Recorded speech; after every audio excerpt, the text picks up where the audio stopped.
पूर्व IGP traffic और suspended IPS officer Basant Kumar रथ ने ट्विटर के जरिए एक और हंगामा कर दिया है। अब उन्होंने director general police Dilbag Singh के खिलाफ सीबीआई की जांच की मांग कर दी है।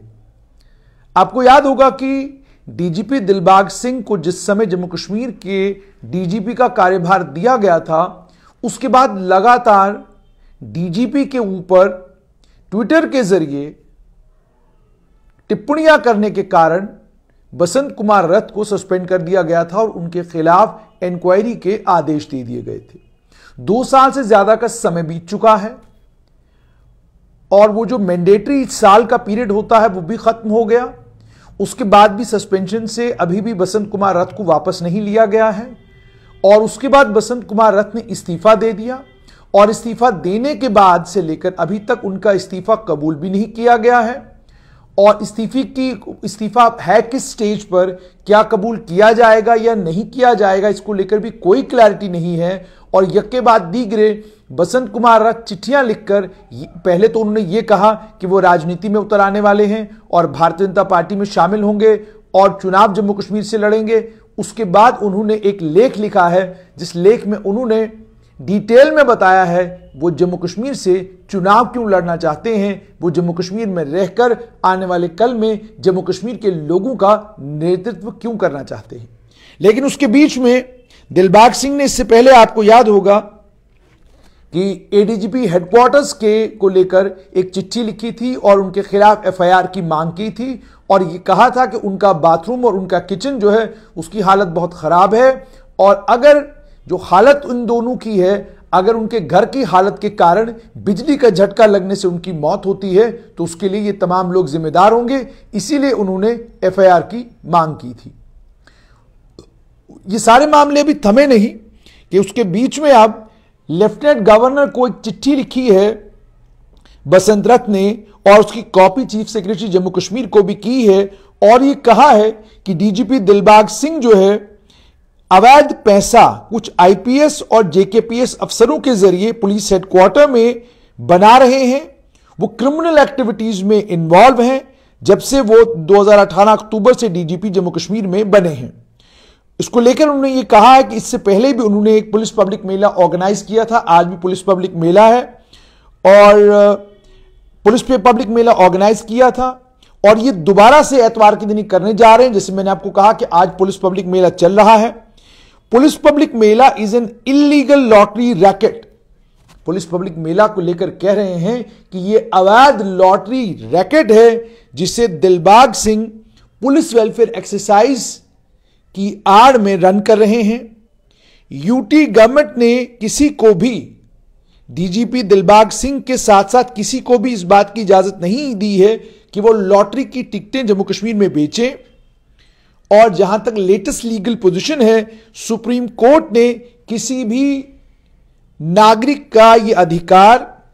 या किसी ऑर्गेनाइजेशन का यह अधिकार कि वो लॉटरी टिकट बेचे, वो उसका फंडामेंटल राइट नहीं है। सुप्रीम कोर्ट ने इसको लेकर लीगल पोजीशन का जहां तक ताल्लुक है उसे रिफ्यूज किया है, उसे एक्सेप्ट नहीं किया है। उनका यानी सुप्रीम कोर्ट का यह मानना है कि लॉटरी का टिकट जो है वो किसी को बेचना किसी का फंडामेंटल राइट नहीं है। उसके बाद उन्होंने ये कहा है कि मेरे पास डॉक्यूमेंट्री एविडेंस है, ऑफिशियल कम्युनिकेशन है, ऑडियो रिकॉर्डिंग्स है, वीडियो रिकॉर्डिंग्स है, जिससे मैं ये साबित कर सकता हूं कि जबरदस्ती लॉटरी की टिकटें जो है आम जनता को बेची जा रही हैं, पुलिसकर्मियों को बेची जा रही हैं। उससे उनने गाड़ियां खरीदी हैं, मोटरसाइकिल खरीदे हैं, इलेक्ट्रॉनिक डिवाइसेस खरीदे हैं और जो फाइनेंशियल प्रोटोकॉल है उस फाइनेंशियल प्रोटोकॉल का उन लोगों ने ख्याल नहीं रखा है। उसके बाद उन्होंने ये भी कहा है कि ये सब कुछ वो लॉटरी की टिकट बेचकर जो उनको पैसा आ रहा है उससे कर रहे हैं और इस पूरे प्रोसेस को किसी ऑडिट एजेंसी से वेट भी नहीं कराया है इन्होंने। उसके बाद ये भी कहा कि इस सारी की डिटेल्स जो कुछ वो कर रहे हैं लोगों के पैसे के साथ उसको पब्लिक डोमेन में या ऑफिशियल वेबसाइट पे डाला जाना चाहिए था, वो भी नहीं किया गया है। हर पुलिस पब्लिक मेला के बाद जो पैसा जमा होता है सालों से वो एक खाते में रखा जा रहा है, उसका ऑडिट नहीं होता। उसके बाद आगे उन्होंने ये कहा है कि उसके ऊपर जो इंटरेस्ट मिलता है और उन सेविंग्स की वजह से और बाकी जो सेविंग्स उसकी वहां पर एक्यूमुलेट होती है, यानी जो पुलिस पब्लिक मेले के लिए पैसा जमा होता है उस पैसे को लेकर बसंत रथ ये क्लेम करते हैं कि ये एक खाते में रखा जाता है, उसके बाद इसके ऊपर सूद भी चढ़ता है और उसका अभी तक किसी ने हिसाब नहीं दिया। लॉजिस्टिक्स का जहां तक ताल्लुक है, ये सारे का सारा काम जो पुलिस पब्लिक मेले का है ये डीजीपी दिलबाग सिंह सरकारी रिसोर्सेज का इस्तेमाल करके कर रहे हैं। इसमें पुलिस की गाड़ियां इस्तेमाल हो रही हैं, टेंट, पेट्रोल, डीजल, गुलशन ग्राउंड का स्टेडियम और ऑडिटोरियम में सब इस्तेमाल हो रहा है। फाइनेंशियल इरेगुलरिटीज जो दिलबाग सिंह कर रहे हैं, ये बसंत रथ क्लेम कर रहे हैं, वो राष्ट्रहित में नहीं है और इन तमाम चीजों से पुलिस का कोई भला होने वाला नहीं है। वो अपनी आधिकारिक पोजीशन का गलत इस्तेमाल कर रहे हैं और एक्स्ट्रा लीगल अथॉरिटी के तौर पर काम कर रहे हैं। उसके बाद आगे कह रहे हैं कि जो पुलिस पब्लिक मेला है ये एक इलीगल अवैध तरीका है लॉटरी टिकट आम जनमानस को, इनोसेंट लोगों को और पुलिस के लोगों को बेचने का, और उसके बाद जो इससे पैसा आ रहा है to finance activities that don't have sanction from the government, उन एक्टिविटीज के लिए जिसके लिए सरकार की इजाजत नहीं है। तो मैं आपसे गुजारिश कर रहा हूं कि आप एक फॉर्मल कंप्लेंट दिलबाग सिंह के खिलाफ जो है फौरन इस मेरी चिट्ठी को एक दिलबाग सिंह के खिलाफ शिकायत समझें और मिनिस्ट्री ऑफ होम अफेयर्स को यह कहें कि आप इस मामले में सेंट्रल ब्यूरो ऑफ इन्वेस्टिगेशन से एक इंक्वायरी करवाएं। पूर्व आईजीपी ट्रैफिक बसंत कुमार रथ ने ये चिट्ठी ट्विटर पर डाली है और उन्होंने इस चिट्ठी में, जैसे मैंने आपको कहा कि चिट्ठी जब आप पढ़ते हैं, चिट्ठी के आखिर में उन्होंने लिखा यह है कि आप इसको मेरी तरफ से शिकायत समझें दिलबाग सिंह के खिलाफ और आप रिकमेंड करें एमएचए को कि वो सीबीआई की जांच इन तमाम एक्टिविटीज में करवाएं। पहली बात तो ये कि सेंट्रल ब्यूरो ऑफ इन्वेस्टिगेशन को कोई मामला भेजना है या नहीं भेजना है, ये आधिकारिक ताकत जो है वो जम्मू कश्मीर की सरकार के पास इस समय है। और सिर्फ इतना ही नहीं, सीबीआई के पास इस समय जम्मू कश्मीर में वो ताकत भी है कि आप सीबीआई के पास जाकर सीधा शिकायत करें तो सीबीआई मामले का संज्ञान लेकर मामले में इंक्वायरी कर सकती है। और दूसरा सबसे इंपॉर्टेंट ये कि किसी को भी एमएचए में कोई चीज रिकमेंड करवाने की जरूरत नहीं, यानी जम्मू कश्मीर के आईपीएस ऑफिसरों के खिलाफ अगर कोई कानूनी कार्रवाई करनी हो या उनके खिलाफ सेंट्रल ब्यूरो ऑफ इन्वेस्टिगेशन में कोई शिकायत करनी हो तो उसके लिए जम्मू कश्मीर के किसी भी ऑफिसर को चिट्ठी लेफ्टिनेंट गवर्नर को या गृह मंत्री को लिखने की जरूरत नहीं है। आप आधिकारिक तौर पर जाकर शिकायत सीधा सीबीआई के दफ्तर में कर सकते हैं और सीबीआई उसके बाद प्रिलिमिनरी इंक्वायरी करने के बाद अगर सीबीआई को लगेगा कि जो आरोप आपने लगाए हैं इन आरोपों में दमखम है तो सीबीआई फौरन उस मामले में पड़ताल करेगी, सीबीआई फौरन उस मामले में जांच शुरू कर देगी।